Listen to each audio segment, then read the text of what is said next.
Le quartier des Moulins-Liots à Fontenay-le-Comte n'a pas très bonne réputation. On le voit souvent comme un quartier à l'écart où il ne se passe rien et surtout où l'on ne vient pas par choix.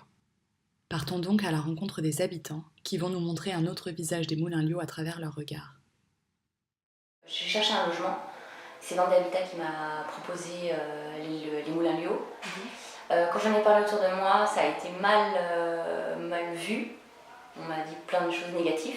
C'est vrai que, franchement, j'avais toujours dit les moulins jamais, les appartements comme ça jamais.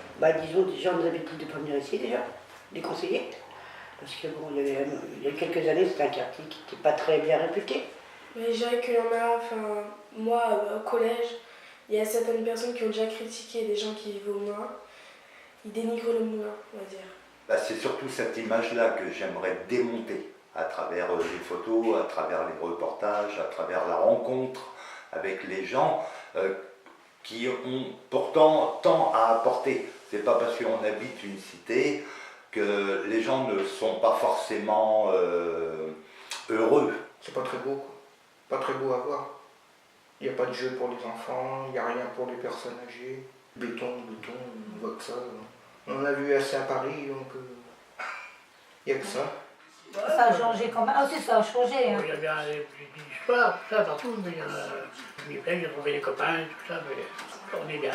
Il est agréable parce qu'il est très ombragé, c'est très bien entretenu et les habitants, il y a une humanité chez ces gens-là et un sourire, une joie de vivre.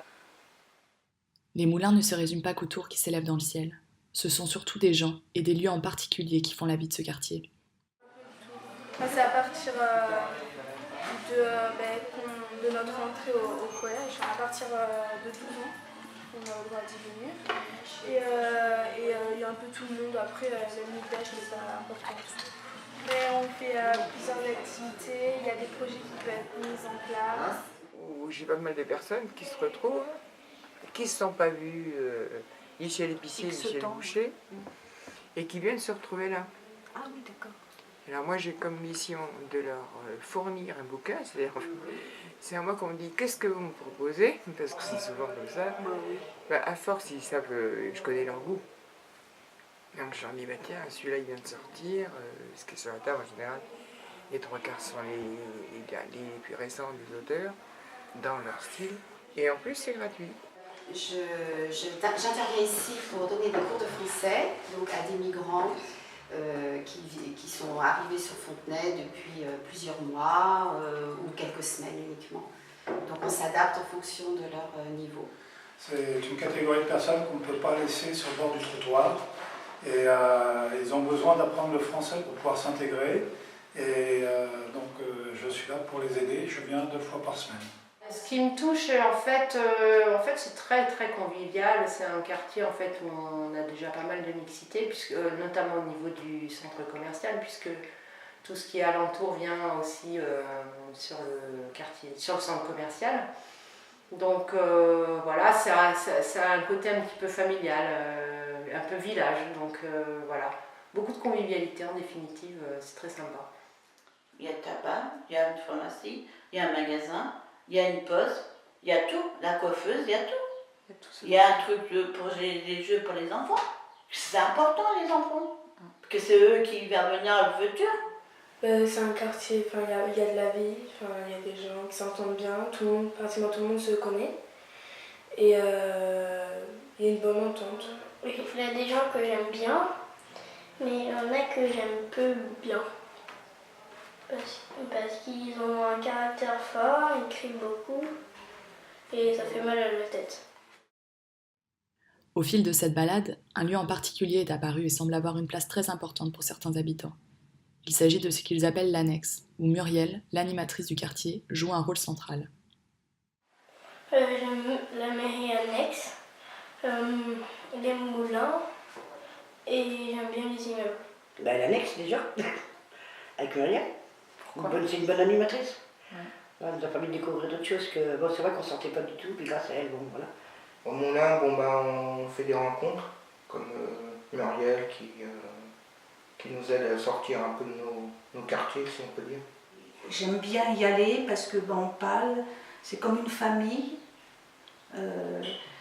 on apprend des choses aussi, comme la couture, et ils sont gentils, les gens sont gentils. Bon, chacun a son caractère, hein, mais bon, on fait avec. Et donc on connaissait les gens, mais on se parlait pas forcément, on se disait bonjour, mais sans se connaître. Là on apprend à se connaître. Donc on s'est fait des amis, voilà. Et on mange souvent ensemble, et puis voilà. Oui, c'est un peu convivial. Voilà. C'est grâce à Myriam, je suis là. C'est grâce à elle. Maintenant, j'en fais plein. Avant, je ne sortais pas chez moi. D'accord. Maintenant, c'est elle est beaucoup Myriam, c'est ça. Moi, je suis contente. Maintenant, j'ai rencontré beaucoup de monde, je parle.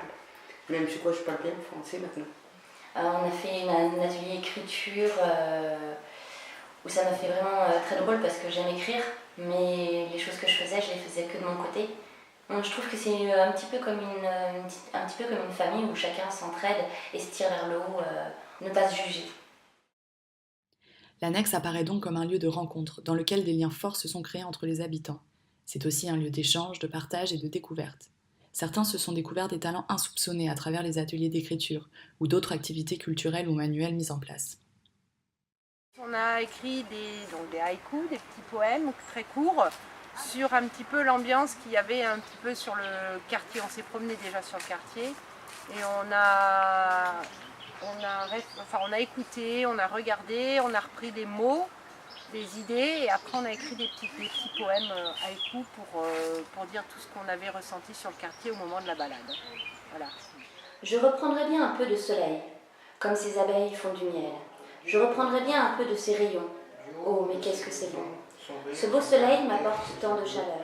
Comme l'océan, le blond de ses cheveux me font penser aux blés de l'été à chaque apparition.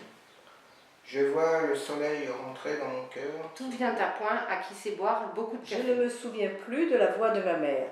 Je ne me souviens plus lorsqu'elle était jeune. Mais je me souviens de son sourire. J'aurais bien aimé avoir un peu plus de couleur sur mon portrait. Cela me rendrait un peu plus gai et la tâche moins difficile. Contempleront ce travail et verront aussi nos textes, diront de nous que ce travail est superbe et que nous sommes aussi des artistes en herbe pour notre quartier des Moulins. Pieds dans le goudron, je cherche refuge dans les airs des racines aériennes. Les habitants de la rue du Paradis ont une façade en fouille. J'ai mes délirances, je sais écrire. J'ai le pouvoir de bricoler du bois, du métal. Livre, stylo, cahier, plume. En trompe-l'œil, tu crois? Quel poinçeur, toi. Frappe doucement à ma porte. Pourquoi nos fringues devraient avoir des couleurs? Si petits soient-ils, les mots peuvent nous tirer vers le haut. L'annexe est donc un lieu où se créent de très belles choses grâce notamment au pouvoir du collectif. Chacun est différent, mais tous se rejoignent dans l'envie d'avancer ensemble et de continuer à développer la vie du quartier. Comme là, ils ont démoli l'ancienne école, on aurait pu faire un square pour que les personnes âgées, les enfants se réunissent. Bah, il y a moins de fêtes, il n'y a pas de fête, il n'y a rien. Parce que c'est tout Fontenay, mais au Moulin-Lio, il n'y a rien. Parce qu'une fois de temps en temps, ça fait plaisir. On y va, il y a toujours du monde. Bon, ce qu'il y a, c'est vrai que le quartier, bon, à part ça, mais dans le quartier lui-même, il n'y a pas assez d'animation. Parce que je sais que les gens, le soir, ne sortent pas. À un coup, 6 heures, ils sont renfermés chez eux. Et il y a eu la dernière fois l'orchestre de Nantes, là, de musique classique qui est venu, et ça fait sortir les gens de chez eux un peu. Donc il faudrait d'autres trucs comme ça. Pour moi, tout ce qui est culturel, ça peut sortir les gens quand même. Je trouve qu'il y a encore certaines personnes qui sont trop fermées dans les bâtiments. Chacun, je trouve, a quelque chose qui les touche, il faut juste savoir quoi. Certains, ça va être leurs enfants, d'autres, ça va être leur passion. On a tous un point commun. On est un bon groupe et petit à petit ça s'amplifie hein, parce que ça va du bouche à oreille. La difficulté, il nous faudra un lieu, un grand lieu quoi, pour pouvoir rassembler tous ces gens. Mais on a encore des projets de faire plein de choses. Ouais. Donc c'est vraiment continuer à travailler sur la proximité, sur le quartier, rencontrer les gens, proposer des choses. Ça, je pense que c'est très important parce que voilà, même sans grands moyens, on arrive à partager beaucoup de choses. Donc ça, c'est vraiment quelque chose je pense qu'il faut garder sur le quartier, enfin qu'il faut continuer à développer sur le quartier. Non, vraiment partager les savoirs, les savoir-faire, on travaille sur le savoir-être, ce genre de choses, quoi, de partage. Donc c'est vraiment il faut vraiment un espace de rencontre avec les habitants. Ça, c'est important, je pense. Marcher ensemble, tout différence, mais ensemble, soleil et bonheur.